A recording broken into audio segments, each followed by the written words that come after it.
예, 반갑습니다. 안녕하세요.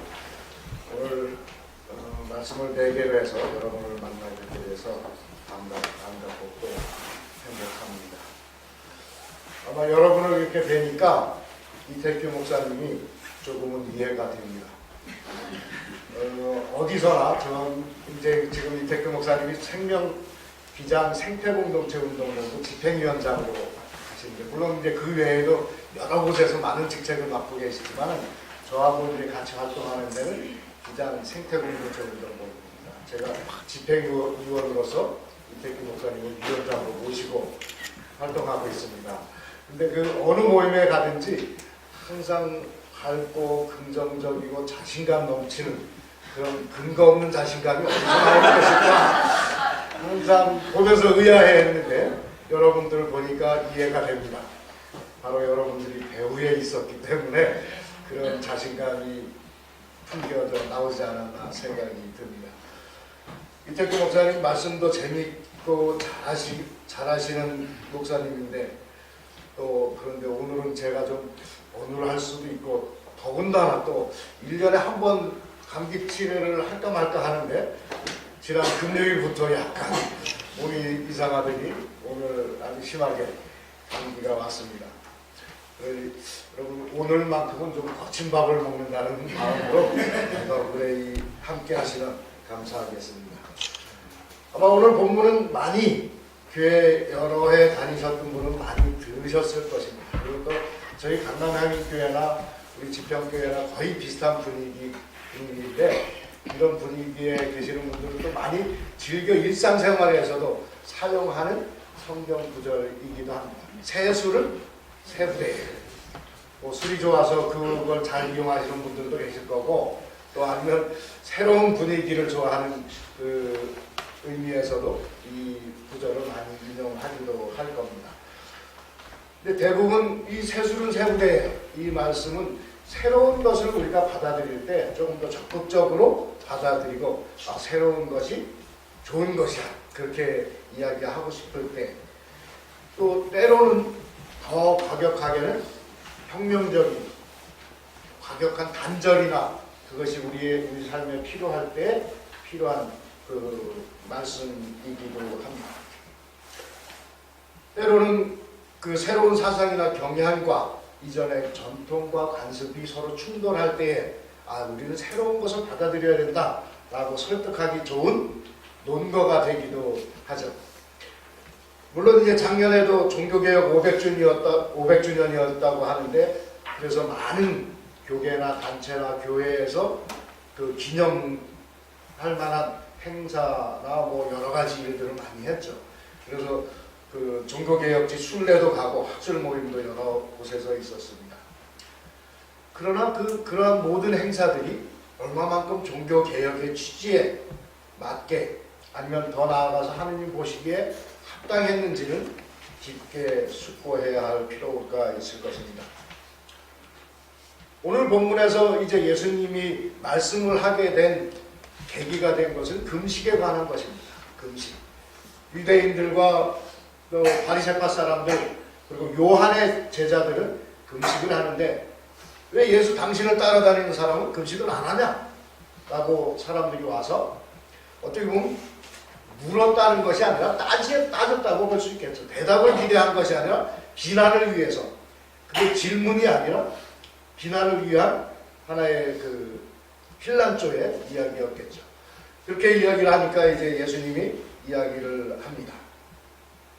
여기에서 예수님과 그들의 대화에서도 중요한 것은 어떤 일을 할 때에 우리가 그 일의 의미나, 아니면 그 의미나 아니면 그 행위의 그 겉모습, 무엇이 더 중요하나?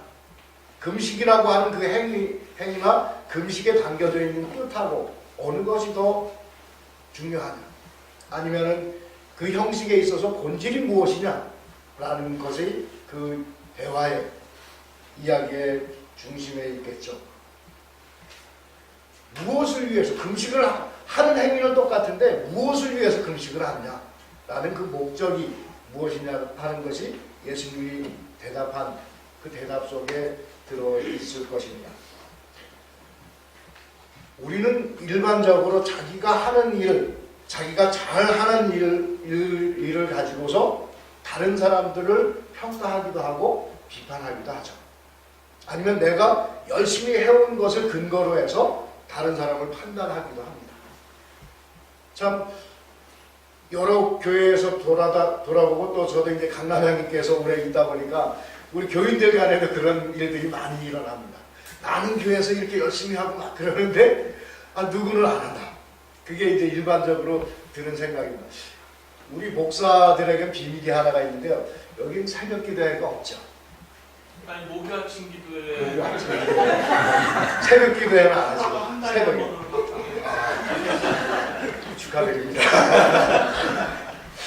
보통 새벽 기도회가 있는 교회는요, 목사들끼리는 공공연하게 그거 비밀로 이야기합니다. 왜냐하면 교인들은 통제하기 위한 수단으로 새벽 기도회로 목사들이 강행을 하는 경우들도 더러 있습니다. 물론 우리 교회 많은 교회 중에서 다 그렇지는 않겠죠. 왜 어떻게 통제하냐 하면은 새벽 기도도 못 나오는 거예요.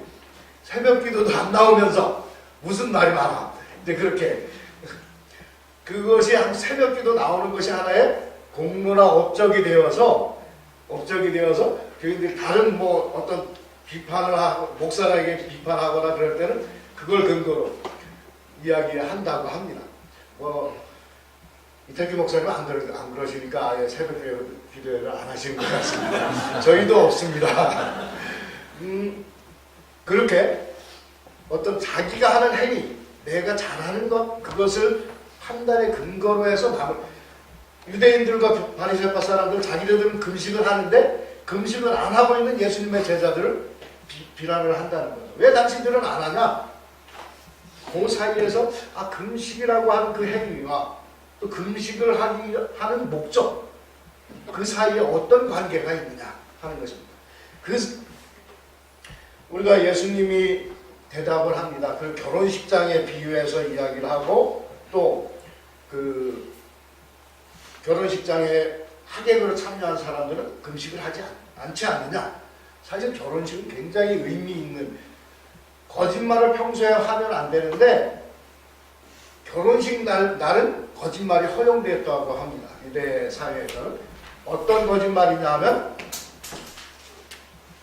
신부가 예쁘다, 신랑이 멋있다, 그 거짓말은 허용이 됐다고 합니다. 그 정도로 이제 거짓말에는 결혼식에는 굉장히 잔치 분위기, 그런 이야기를 예수님이 하시는 거죠. 물론 이제 나중에 예수님 당시에 제자들은 금식을 하지 않았지만 나중에 처음 기독교인들이 됐던 초대교회 사람들은 금식을 했습니다. 금식을 했고 때로는 중세시대 때는 그 금식이 굉장히 자기 수련을 위한, 금식과 금욕은 자기 절제와 수련을 위한 좋은 방법이 되기도 합니다. 그것은 뭐 지금도 마찬가지죠. 무언가를 자기 자신에 품고 싶을 때 또 다른 한쪽을 억눌러서 또 다른 욕망을 누름으로써 내 몸, 내 속에 있는 기운 전체를 가라앉게 하고 하는 방법으로서 금식과 금욕은 굉장히 좋은 그 방법이기도 합니다. 그런데 그것을 하면서도 경계해야 될 것은 바로 나의 그 행위가 남을 비난하는 근거가 되어서는 안 된다. 금식이라고 하는 나의 행위가 나를 돌아보고 나를 성찰하고 나를 억제하기 위한 수단이면 굉장히 좋은 방법인데 그것을 못하는 사람들에게 남을 향할 때, 그 행위가 남을 향할 때는 정반대의 억압의 기제로 사용이 된다는 것입니다. 예수님은 예수님의 활동을 통해서 일어나는 하느님 나라의 그 운동을 그 하느님의 통치의 새로운 것으로 비유를 합니다. 그리고 그 반대에 있는 유대적 전통과 조직을 낡은 것으로 표현을 합니다. 오늘 본문에서 보면, 그죠? 그런데 그 새로운 것과 낡은 질서, 그것이 공존이냐 아니면 적절한 타협이냐, 그런 것이 아니라 전적인 변화를 통해서, 변혁을 통해서만 가능하다고 예수님은 강조를 합니다. 낡은 것과 새 것이 어정쩡하게 공존한다고 하는 것은 양쪽을 못 쓰게 만들기 때문입니다. 두 개.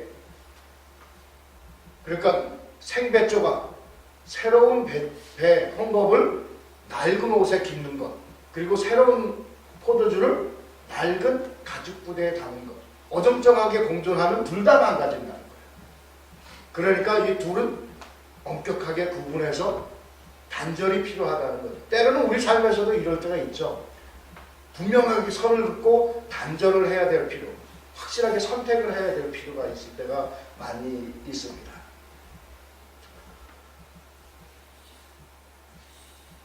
오래되어서 낡은 옷과 새로운 조각, 그리고 새로운 포도주와 오래된 가죽 부대를 구분하는 것, 어찌 보면 그것은 냉정해 보일 수도 있습니다. 그러나 그렇게 하는 것은 오래된 옷과 새로운 헝겊 조각 모두가 자기의 일을 제대로 할 수 있게 있도록 하는 일이기도 합니다.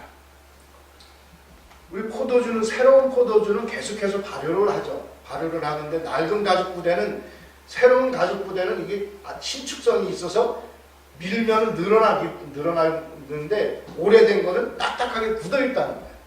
굳어 있어서 더 이상 밀리질 않으니까 터져. 새로운 포도주. 이게 이제 삶의 지혜이기도 하는데 그것이 예수님 말씀 속에 들어와서 우리에게 전해지는 거죠. 개인이든 정치이든 아니면 사회의 역사나 시대 변화에 있어서 새로운 것, 새로운 분위기, 그런 흐름, 그런 것을 우리는 잘 읽고 잘 선택을 해야 된다는 이야기일 수도 있습니다. 근데 오늘 이 이야기가 예수님 당시의 이야기라면은 예수님이 그때 막 활동하실 때 굉장히 새로운 일들이었죠. 하느님 나라 운동이라는 것은 새로운 일이었어요.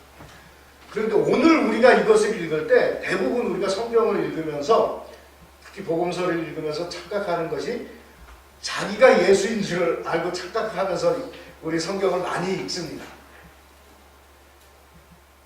예수님이 하셨던 그 활동 속에 새로움이 들어가 있었어요. 새로운 가치가 있었거든요.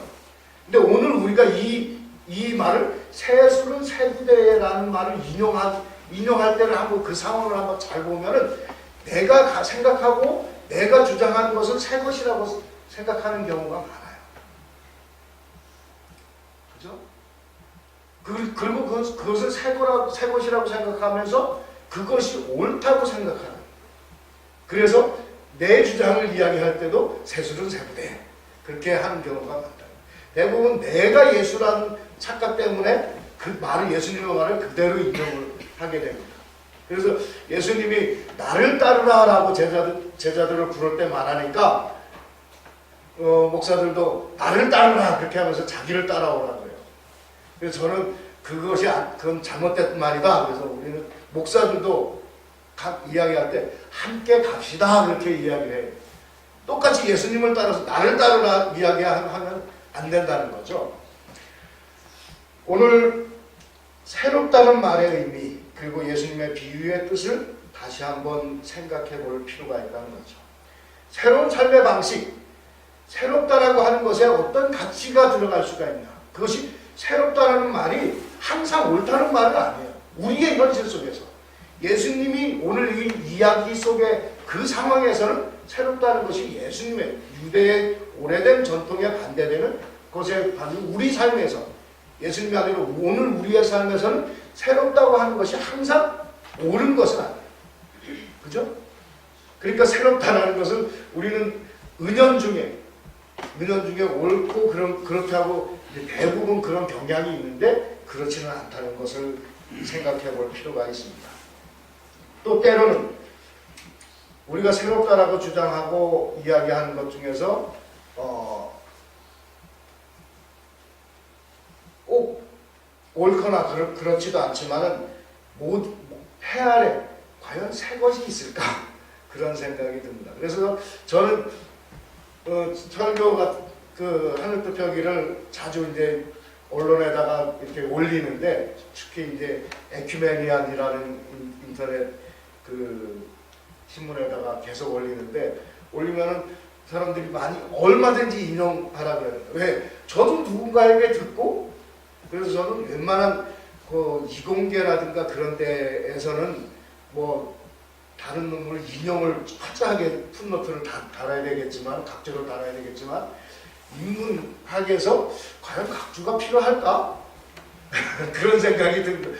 어떤 말이든 해아래 새로운 말이 없어요. 누군가 몇천 년 전에, 몇백 년 전에, 바로 며칠 전에 누군가 했던 말인데, 그걸 그냥 내가 쓰는 것 뿐이에요. 근데 그래서 그걸 읽고, 그 표절이라고 말을, 물론 통째로 막 갖다 하는 건 표절일 수는 있겠지만은, 그런 논문, 아무튼 새로운 것이 없다는 거예요. 해야 돼. 그런데 그 새로운 것을 자꾸만 이야기하면서, 그것이 옳은 것. 이야기하고 싶어 하는 사람들이 많이 있다는 것입니다. 또 한 가지 오늘 예수님이 말씀하신 그 새 것, 요 비유에 대해서 한 가지 우리가 간과하는 것이 있어요. 예수님이 생배조각, 새로운 헝겊하고 헌옷하고 기우면은 안 된다 그랬죠. 그죠? 그러면서 새술은 새부대라고 이야기를 했는데, 그 목적이 무엇일까? 이 이야기의 목적입니다. 예수님 당시에는 분명하게 유대 전통과 예수님을 통해서 새롭게 일어나고 있는 그 하나님나라의 운동은 단절될 필요가 있다라고 취지의 말씀이셨는데, 오늘 본문을 오늘 우리의 입장에서 다시 한번 읽어보면 재밌는 이야기가 있습니다.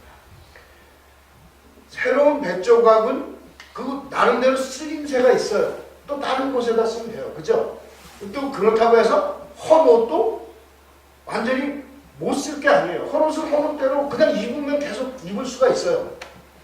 새로운 포도주도 마찬가지고, 거기에 하는 오래된 가죽 부대, 낡은 가죽 부대, 가죽 물통도 계속 쓸 수가 있어요. 그죠? 쓸 수 없다는 얘기는 아니잖아요. 쓸 수가 있잖아요. 근데 이게 둘이 섞이면은 가죽 부대가 터지면서 포도주는 어떻게 될까요? 쏟아져. 또 생배조각을 헌옷도 그냥 입을 수는 있어요. 헌옷이기는 하지만. 그런데 그것이 서로 당겨서 찢어진다. 여기는 뭘까요? 그런 것이 서로 충돌이 일어나게 되면은 헌 것과 새 것을 구분하면서 그걸 너무 엄격하게 한 공동체 안에서 엄격하게 구분하려고 한다면 공동체가 망가지고 아파할 수도 있다는 것이죠. 이걸 공동체적 관점에서 오늘 말씀을 읽어보면은, 그래서 두 개를 구분해서 적절하게 자기가 사용되는 잘 쓰임새에 따라서 잘 쓰라는 이야기는 공동체를 살리기 위한 훌륭한 방법이기도 합니다. 우리가 헌옷이라고 해서 못 입는 것이 아니고 낡은 가죽 부대라고 해서 못 쓰는 것은 아닙니다. 헌 것이고 낡았지만 그대로 쓸 수가 있는데, 잘못 선택하고 잘못 쓰여지면 망가질 수 있다는 것을 이야기합니다. 새 것과 오래된 것의 가치 평가는 없습니다. 오히려 서로가 서로를 망가뜨리지 않도록 하라는 말씀으로 받을 수가 있습니다. 오래된 것과 새 것이 나름의 의미와 가치를 충분히 살릴 수 있도록, 서로 함께 살아갈 수 있도록 하라는 말씀으로 오늘 비유를 들을 수 있습니다. 우리가 종교개혁 때에도 말씀드렸지만 16세기 종교개혁 때에도 분명하게 급격하게 일어났죠. 우리 얼마 전까지만 해도 저도 종교개혁이란 말이 너무 아닌 것 같아서 교회개혁이라는 말을 공식적으로 썼습니다. 근데 가만히 생각해 보니까 우리나라의 형편에 있어서도 교회뿐만이 아니라 개신교뿐만이 아니라 모든 종교가 개혁되어야 한다는 의식을 공유하면서 다시 종교개혁을 이란 말을 써야 되겠구나. 우리 교회가 개신교가 먼저 개혁됨으로써 다른 종교, 온 사회 변혁까지도 함께 갈 수 있는 그런 그 취지로 다시 종교개혁이라는 말을 쓰게 되었습니다. 근데 16세기 종교개혁 때도 가만히 보면은 급격한 사회 변혁, 그 당시에는 이제 종교라는 것은 기독교밖에 없었으니까 종교개혁이 꼭 사회개혁이고 사회변혁이었다고 말할 수가 있겠죠. 루터가 종교개혁에 어느 정도 성공할 수 있었던 것은 그 주변에 군주들이나 선제후들이 있었기 때문에 가능했던, 정치 세력과 연결되어 있었으니까 가능했던 일이기도 하죠. 근데 때로는 이제 칼빈이라든가 그 급격한 그 새로움을 추구하기 위해서 제네바시에서 성시화 운동을 하게 되죠.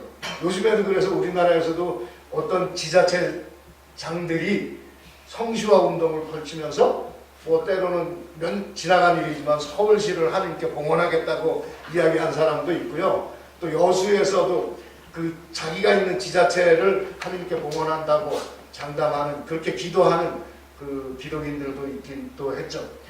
너무 급격하게 변혁시키려다 보니까 때로는 부작용이 일어나기도 했었습니다. 이러한 개혁, 새로운 것을 추구할 때 가장 중요한 것은 먼저 자기 자신을 개혁의 대상으로 놓고 하느님 앞에 바로 서기 위해서 노력해야 한다는 것입니다. 그리고 또한 그 개혁의 중심에 모두가 더불어 살기 위한 공동체성이 있어야 하는 것입니다. 우리가 공동체라고 하는 것, 오늘도 보니까 함께 가는 사람들, 그 여신도 찬양도 그렇고 함께 가는 사람들, 참 우리가 가장 많이 이야기하는 것 같아요. 더불어 함께, 그런 이야기들은 그것이 바로 공동체입니다. 함께 움직이는 몸. 아마도 제가 있는 강남향림교회나 지평교회 굉장히 여러 가지 모습에서 비슷한 점이 많습니다. 그리고 또한 우리와 비슷한 교회들의 가장 큰 장점이 바로 저는 끈끈한 공동체성이라고 생각을 합니다. 여러분도 어떤 보면 가족 같은 분위기 속에 굉장히 끈끈하게 맺어져 있는 그 공동체성이 바로 그 가장 큰 교회의 장점이기도 합니다. 저희 서울에는 이제 향림교회가 4개가 있는데요. 그 4개 중에서도 가장 강남향림교회가 그 끈끈한 그런 분위기를 자랑으로 삼고 있었습니다. 근데 요즘에 이제 제가 안식년에 들어가기도 하고, 안식년에 들어가기도 하고, 또한 이제 조금 있으면, 저희는 이제 목사도 임기제가 있어서 2번 임기를 마치면 이제 사임을 합니다. 그래서 저도 이제 몇 개월 안 남았는데, 그러다 보니까 청빙위원회도 해야 되고, 또 교회 지역이 재개발에 묶여 있어요. 그래서 재개발이 막 교회를 주변으로는 다 이제 막 헐리고 그래서 있는데, 교회도 이제 터전을 이전해야 하는 과정. 교회에서 가장 큰 일이죠. 그 두 가지가 어쩌다 보니까 한꺼번에 겹쳤어요. 그러니까 이제 저마다 의견이 있을 거 아닙니까? 근데 이것을 잘 조율하면 좋은데 쉽지 않죠. 그래서 좀 싸우는 모습을 보면서 좀 많이 안타깝기도 합니다. 제가 직접 들어가서 뭘 이야기를 하고 싶기도 하고, 그러면서 또 한편으로는 저런 과정을 거치면서 또 스스로 주체성 있는 믿음을 가지고 있기에 충분히 잘 헤쳐나가리라고 믿으면서 요즘엔 또 보고 있으니까 또 몇 줄 지나가면 또 그게 해결이 돼요. 문제가 서로 잘 좀 첨예하게 대립돼 있다가도 또 잘 해결이 됩니다. 그러다 보면 됐나 보다 하면 또 다른 문제가 이제 또 생기죠. 그게 참 공동체라는 그런 깊은 신뢰가 있기 때문에 서로 의견이 충돌하더라도 서로가 그 마음이 맞을 수가 나중에는 하나가 될 수가 있는 것 같습니다.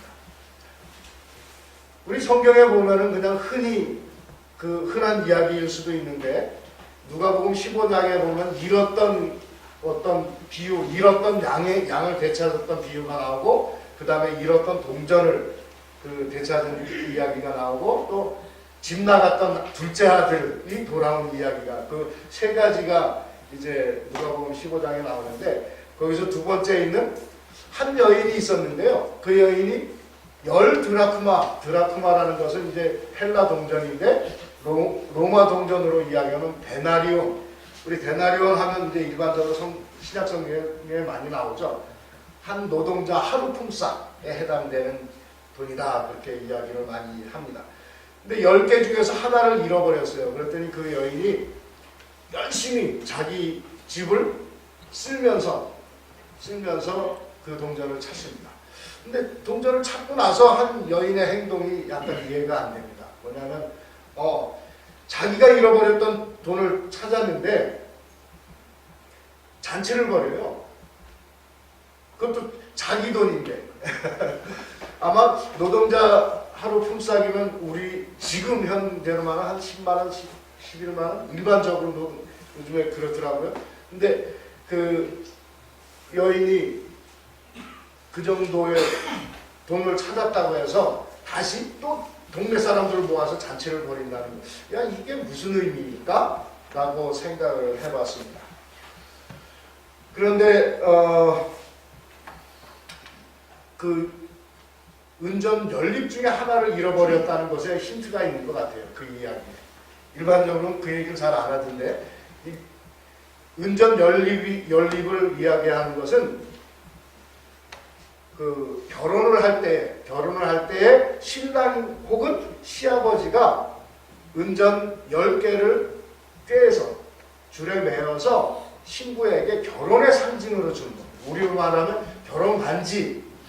그것같이 그 결혼의 상징으로. 그래서 그것은 내가 누구의 남편이고 이 집의 며느리라고 하는 그 상징, 징표예요. 그래서 예전에는 이제 자기가 먹을 게 없으면 담보물로 맡기고 뭔가를 찾은 그 담보물로 쓰는데도 유대 전통적으로 이야기할 때에도 담보물로 이걸 잡을 수는 없어요. 우리도 이제 구약에 보면 담보물로 겉옷을 담보물로 잡히면은 낮에 겉옷을 담보물로 잡았다가도 밤 되면 어떻죠? 그쪽 기후가 춥잖아요. 밤 되면 돌로 주라는 이야기가 구약 성서에 나와요. 그 정도로 굉장히 디테일하게 그 성서에 나오는데 담보물 이것도 결혼의 증표 어떻게 보면 오늘 지금보다 훨씬 더 가부장적인 때로는 여성들이 어떤 비인간적인 취급을 당하던 그 시대 때에 오로지 자기 자신의 권리와 자기 자신의 존재를 이야기할 수 있는 것은 이 드라크마 10개인데 이것을 담보물로 잡을 수 없죠. 그런데 그 중에 하나를 잃어버렸다는 거예요. 얼마나 가슴이 철렁했겠어요. 그죠? 그러니까 열심히 찾은 거예요. 아마 이 여인은 부잣집이 아니었는가 봐요. 가난한 집이었는가 봐요. 그것은 뭐냐면 등불을 켜고 찾았다고 하는 거 보니까 그 집이 어두웠어요. 창문이 하나도 없는 사각형 집, 문만 있고. 그러니까 집 전체는 어두웠죠. 어두우니까 등불을 켜고 찾았는데 그것을 찾자마자 그만큼 기뻐요. 야, 내 권리를 다시 찾은 그런 기분이 되었을 것입니다. 여기에서 이제 우리는 공동체성에 대해서 한번 생각해 볼 필요가 있습니다. 드라크마 10개 모두가 있어야지만 결혼에 그 여인의 존재를 드러낼 수 있는 그런 상징이 되는 거예요. 그죠? 10개 중에서 하나를 잃어버리면 나머지 9개로는 상징이 아니에요. 단순히 그때부터는 이미 그냥 드라크마 10개, 돈, 경제적 화폐 가치로서만 의미가 있는 거예요. 10개 모두가 있을 때 온전한 의미의 그 여인에게 있어서 자기 존재를 드러낼 수 있는 상징이 될 수 있는 거예요. 우리가 일반적으로 10개 중에서 하나를 빼면 9가 남는다고 하는데 9조차도 안 남는 그 의미, 상징적 의미를 따지면 아무것도 아니라는 의미가 될 수가 있겠죠. 공동체라는 것이 바로 그런 의미입니다. 공동체라고 하는 함께 움직이는 한 몸이라는 것이 공동체인데 그 중에 한 몸의 일부가 아프면 몸 전체가 아프지 그 손만 아프지 않잖아요. 손을 다쳤다고 해서 손만 아프진 않잖아요. 다 아프지. 마음도 아프고 다른 곳까지도 아프게 되는 것이 바로 공동체입니다. 오늘 여신도 주일이라서 한번 우리 교회의 여신도 주일인데 저는 강남향교회에서 굉장히 재미있는 일들을 보냈어요. 제가 강남향교회에서 이제 본격적으로 사역을 한 지가 21년째고요. 올해가 22년째인데 전도사 때 그랬던 것 같아요. 오늘 여기도 주보의 광고를 보니까 여신도의 주일이라고 해서 남성들이 공동 식사도 준비하고 그런다고 그러더라고요. 근데 참 그것도 쉽지 않은 것 같아요. 그죠? 그래서 어느 교회 가면 교회마다 참 분위기가 있어요. 한 장로님이 공동 식사 때 숟가락을 미리 놓는 것이 굉장히 큰 일로 여겨지는 그 미담으로 여겨지는 교회도 있고 어떻게 보면 처음 제가 이야기할 그 교회에 갔을 때 그 공동 식사를 준비할 때 보면 여신도들이 주로 공동 식사를 준비했고 남신도들이나 청년들은 이제 설거지를 많이 했죠. 그런데 처음에는 그것도 이제 제가 막 당번을 짜는 거예요. 교인들 명단 두고 그러다 보면은 자기 당번일 때는 안 나오시는 남성들도 있고 또 아니면 왔다가도 급한 일이 있다고 먼저 가. 자기가 이제 설거지 당번이면 먼저 가기도 하고 때로는 그 부인이 설거지를 대신하는 분도 있기도 했어요. 그런데 처음에는 그래서 야 이게 과연 될까 했는데 그러면서 조금씩 경험이 쌓이다 보니까 그렇게 시간이 흐르다 보니까 나중에는 이제 남자들도 공동 식사를 그냥 설거지만 하는 게 아니라 공동 식사를 준비도 해요, 같이. 그래서 지금도 이제 같이 막 준비하고 오히려 남자들이 요리를 더 잘할 때도 있고 또 그 공동 식사를 주관하는 부서가 봉사부인데 봉사부장을 이제 남신도들이 맡기도 합니다. 그래서 거의 반반씩 한 번은 여신도에서 봉사부장을 했으면 남신도 중에서 봉사부장을 하기도 하고 그렇게 준비를 해 나갑니다. 또 20년 전에 한 우리 강남향교회 교인들이 한 120명 정도 됐었는데 그때 그렇게 많지도 않은 인원 중에서 대부분 남성들의 이름은 잘 기억을 하는데 여성들의 이름은 잘 기억을 못 하더라고요. 청년들이 특히 청년들이 이제 많은 교류가 없으니까 그래서 야 이게 무슨 의미지 하고 하다 보니까 그러면 교회의 모든 공식 문서에 부부가 함께 이제 표기될 때는 여성들을 앞에 넣자. 그래서 저희 강남교회 그때부터 그 앞에 여성을 쓰고 그 다음에 슬러시하고 남자들을 계속 이제 공식적인 문서에는 항상 그렇게 쓰기도 합니다. 한편으로 어떻게 보면 이것이 굉장히 사소한 것일 수도 있는데 그러다 보니까 정말로 빨리 이름을 알게 되더라고요. 앞에 놓다 보니까. 그래서 주보함이라든가 모든 주보에도 마찬가지고 그렇게 쓰다 보니까 그게 조금 나아지더라고요. 그래서 교회에서 부장이라든가 그런 어떤 대표를 뽑을 때도 가능하면 이제 동수로 하려고 하기도 하고 그래서 아마 강남향교회 제일 처음에 장로가 되신 분이 여성분이십니다. 그래서 여성 장로가 이제 초대 장로이시기도 한데요. 근데 아직도 제가 제안을 했지만 못한 것이 있기도 합니다. 그건 뭐냐면 요즘에는 또 이제 호적법이 바뀌어서 조금 이제 덜해졌지만 우리 성이라는 것이 가부장제에 가장 공식적으로 인정을 하는 거예요. 그래서 우리 교회에서는 성을 쓰지 말자. 물론 사회생활하고 그럴 때 성을 안 쓰면 여러 가지로 불편한 게 있겠죠. 그런데 이제 교회에서는 성을 쓰지 말자. 그래서 그냥 이름만 불러야 돼요. 그래서 어느 작은 공동체는 아예 그 이름조차도 안 쓰고 들어오자마자 자기 애칭? 별명을 해서 별명을 부르는 교회도 있기도 합니다. 그래서 그래도 이름은 있으니까 성을 쓰지 말고 이름은. 근데 요즘에 보면 이름을 안 쓰고 성만 붙이는 경우도 있어요. 그죠, 정장로님? 그게 아니라 인조장로님 그렇게 탱규 목사님.